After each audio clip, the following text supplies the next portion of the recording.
Tony Ferguson fires back at fans telling him to retire. Tony posted this to his Instagram. He wrote, 1. Haven't sparred good since Barboza or Thompson. 2. Only time I find myself in a cage is when I fight. 3. Since pandemic, none of this has been fun. 4. I used to smile a lot more when I was competing. 5. Been so busy taking care of others instead of myself. 6. It's taken absolutely everything to find myself happy. 7. Created boundaries between those who are bad for me. 8. Structured myself so I don't make the same mistakes. 9. No, I'm not retiring, and f*** those who think I should. And 10. I have work to do, and I'm one pissed off MF. Conor McGregor responded to this. Conor reposted it to his Twitter. He wrote, I'm gonna end you badly. I've not forgot. Tony replied, there's my bitch. Took a few to get your attention. I remember when you used to work for me and I fired your ass for not doing your job. When you're done signing your legal issues, sign on the dotted line, coward. Champ. Dana White has a prank war going on with his friend. Marty, wake up!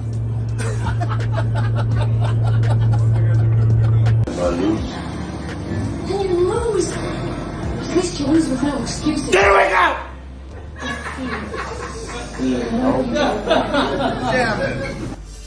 Sean O'Malley discusses potentially moving up to 145 and fighting Ilia Topuria. Sean also says that he's happy for Aljamain Sterling because even though he lost, he still had a major payday.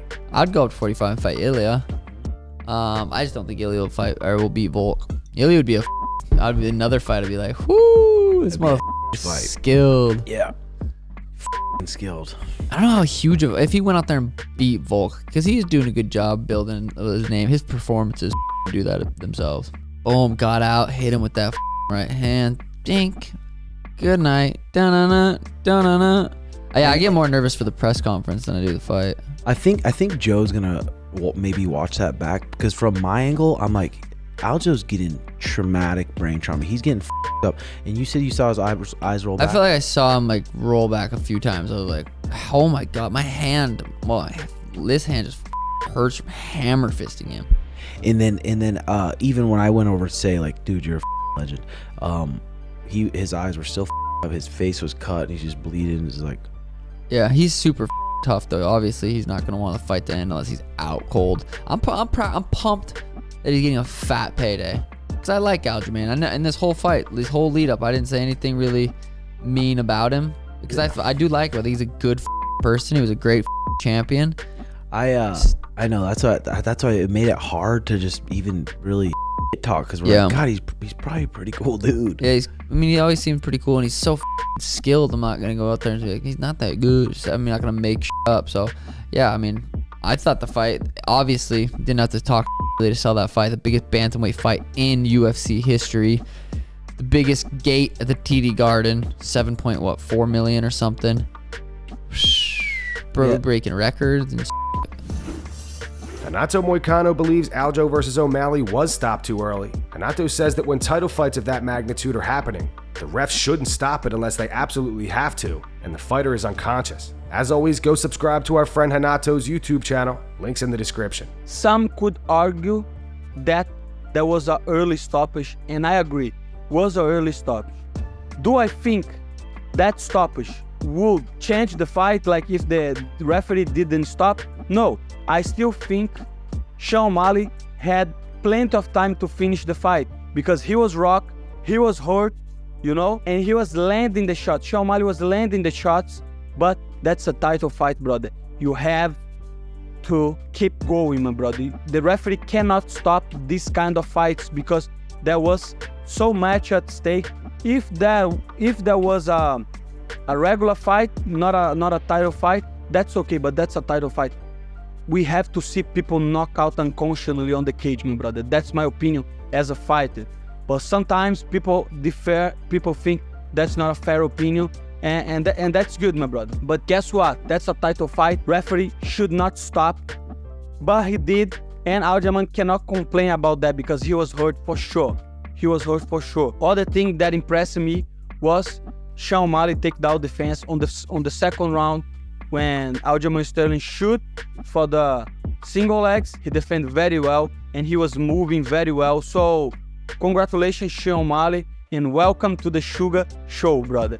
And let's see what he does next because that right hand counter was amazing. That was like a beautiful shot, and congratulations to Sugar Sean O'Malley. And let's see who he's fighting next. Most likely he'll fight Chito Vera, even though I don't think that will be the fight to make. But like I said before, remember what I said before? That's entertainment, my brother. So ever since UFC 292, Ian Garry has been getting the Paddy Pimblett treatment from the MMA community. Fans have been tearing him up on most of his posts since his victory over Neil Magny, saying things along the lines of, "Ian, I wish you'd treat Magny with more respect. It's left a sour taste in my mouth. As an Irishman, I much preferred how Sean handled everything. The cringe master strikes again. That's not funny, dude. You don't look like a villain. You're not Conor McGregor. Stop acting like he said something bad, and stop trying to be someone you're not. Your way of imitating McGregor was more than awkward. And Neil don't abuse kids, you took a comment and ran with it. Super cringe, worse than Henry Cejudo. He came in short notice to save your fight, and you showed no respect. Now sign up for Shavkat. Don't anyone else be interested in a fight now. That was a bad way to sell a fight." Now Ian is getting even more flack for his most recent video he posted. As most of you know, Ian was very critical of Neil Magny during the build-up to UFC 292 for these comments. Is the whooping that you give somebody in high school, like, or in grade school, so when he tough on my mom and you put the beat him on there, and there's a whooping that you give your son now, like to kind of teach him life a little bit. And being a father, I've become quite accustomed to that kind of whooping now, and that's kind of what I'm looking forward to giving on Saturday. Bro, he just sat there and said, being a father, word for word, being a father, I've got accustomed to giving that whooping. Ian posted this to his Instagram. It's a reaction video to the fight against Neil Magny. Many fans were quick to point out the language Ian used in front of his son and let him have it in the comments. That's f***ing sick. Are you ready? I'm like, yeah. Me? All right, mate. Look, boom, sit the down. Can I just say, I am f***ing excellent. Frustrate the out of him. Beat him with that he's never done before. Honestly, I just wanted to beat the out of him. I was like, beat the living out of him. That was fun. Swear in front of your kids, mate. Break the cycle, man. Be better. No, you break the cycle.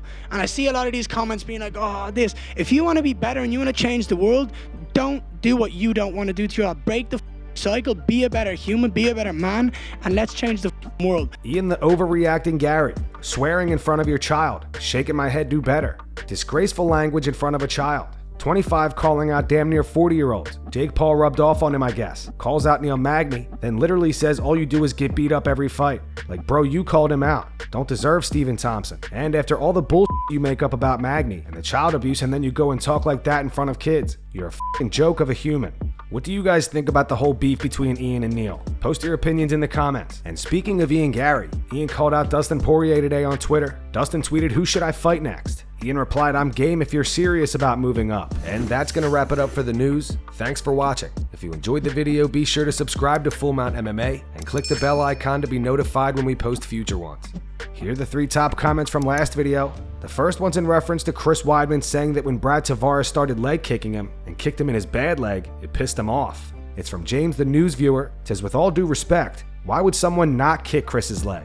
It's a fight, not a training session." The second one says Ian is making a clown out of himself with this behavior. And the final one says, was Weidman really expecting Brad to give him a handicap and not kick his legs? Those were the 3 top comments from last video. If you want to be featured on the next one, all you have to do is comment down below. If you missed yesterday's news, click the video on screen to get caught up. And make sure to go subscribe to our second channel where we post our exclusive MMA interviews.